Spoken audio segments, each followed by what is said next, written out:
Concealer settling into fine lines. Let's address this. Trinity's asking about skin prep for the concealer, and there is a lot to be said here, okay? So no professional makeup artist has a problem by the time they get done doing somebody's makeup and they go, gosh darn it, that concealer settled in to the fine lines. What are we gonna do now? It doesn't happen because there is some skill behind it, and there is usually skin prep that's done before applying it. So I'm gonna go through all of the things that it could be, but let's get started with your skincare. Okay, so exfoliation. When I hear blotchy, I think exfoliation, because if you are not exfoliating in 3 layers, meaning a tough grit, a fine grit, and an acid on a regular basis, then you probably have a crust of dead skin cells, especially if you are over 40. But even if you're over 30, the skin cell turnover rate starts to slow down, and we have to help release those skin cells. So what you think is your skin is actually just a crust of dead skin cells, and you're putting makeup and skincare on top of that, and you're softening it and treating it, but that isn't your real face. So go to my bio and watch my pinned video at the very top about extreme exfoliation, and do that for yourself before you throw out the idea of concealer as a whole, because it has incredible brightening abilities. The second thing I want to address is that most of the concealers on the market right now are made of silicone. That is their primary ingredient. It is a very inexpensive ingredient, and people like it because it goes on so smoothly. But just like saran wrap, it starts to lose its grip and it starts to settle in fine lines because silicone sits on top of the skin. A cream and wax based foundation and concealer are going to mimic skin, and they're going to act more like skincare. They're going to actually penetrate the skin, and the wax kind of helps fill in the little crevices and pores. So you're getting a completely different product. But the thing is, there aren't a lot of cream and wax based products out there in those big stores. So that's why we are offering them through Science of Pretty. So this one, I just applied straight to my face, but I'm going to make a feather motion with this brush, and I'm just going to push it around backwards and forwards. You probably have a pattern that you use where you do this, or you grab your sponge and we tend to have a pattern and we do the same thing all the time. But if what you're doing isn't working, you have to change what you're doing, which means you have to change your environment, because spaces hold memory. And if you do your makeup in the same place every day and you're trying to get a different result, it's unlikely.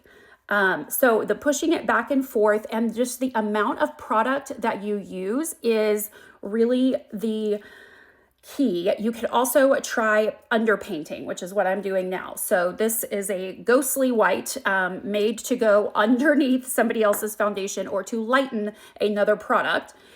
Another thing you can do is skip this area right here. So mine, I tend to pull it out and it sort of ends up over here also. But you can just apply a smaller amount of concealer right here and then over here, and skip where the bags tend to be, and then you'll have less product to deal with. Now I've put foundation over that, and you can see that I'm still highlighted there, but it's much more subtle. And still no creasing in fine lines. And yes, I do have them.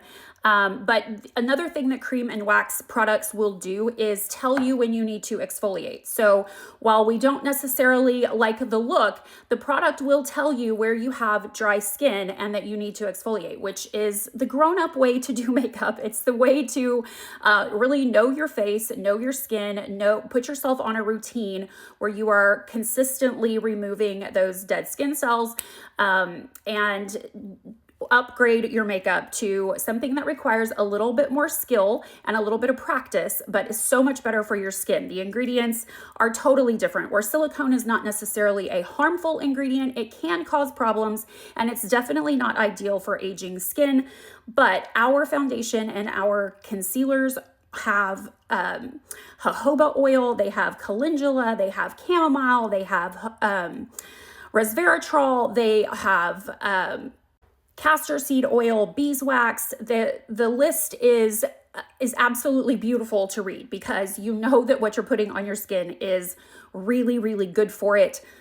And this is what I mean by the foundation and concealers will tell you where you need to exfoliate. If you can see, I've got quite a bit of patchiness right here that tells me that I need to exfoliate, which I have not done in a while. But once I set that with our powder,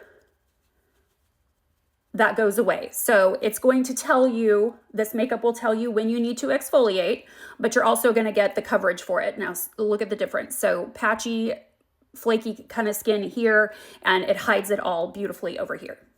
Another thing that could be causing problems with concealer is the use of primers. I find that they often cause more problems than they solve. And if you're doing good skincare, then you are pretty effectively priming your skin with good skincare. This is the Wax and Cream Contour and our Siren brush, which is actually coming back into stock. If you're still with me here on this video, it is available for pre-order on our website, which is in my bio, and it will be in our TikTok shop, hopefully before the end of the week. Now, if you have silicone products that you really like, they do come in a lot of sheens and different varieties that some of them I actually really like. And I find that if I put them over my cream and wax foundation, that I get the benefit of them without them being the foundation. So they just become a topper, more like a highlighter than anything else. So you can put silicone products right on top of your cream and wax products if you're looking for a certain glowy effect, or just to be able to use your product. So the cream and wax going on the skin first is going to do the heavy lifting, so to speak. It's going to fill in pores, and it's going to act kind of like spackle and hide a lot of texture. But the silicone can go on top and give you a nice glow.